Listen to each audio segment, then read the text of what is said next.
Au cours de l'an 2021, le gouvernement provincial du Nord Kivu a réalisé plusieurs actions, bien que beaucoup reste à faire.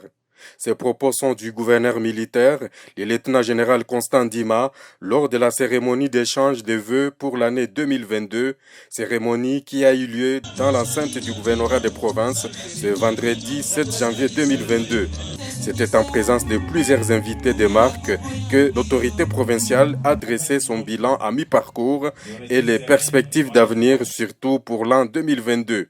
Auparavant, le lieutenant-général Constant Dima est revenu sur les contextes d'insécurité ayant amené le chef de l'État Félix Tshisekedi à la proclamation de l'état de siège depuis 8 mois déjà.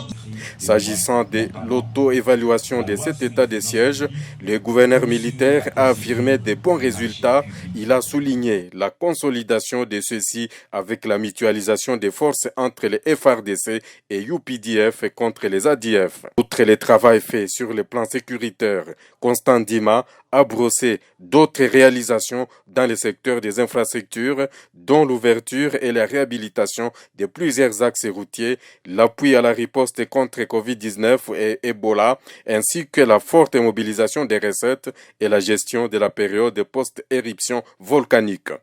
Parmi les perspectives, les gouverneurs militaires comptent poursuivre les plaidoyers en faveur du rachat du gouvernorat actuel communément appelé musée. Plusieurs mesures, décisions, plaidoyers et politiques publiques sont envisagées à court terme ou en urgence, c'est-à-dire au cours de cette année.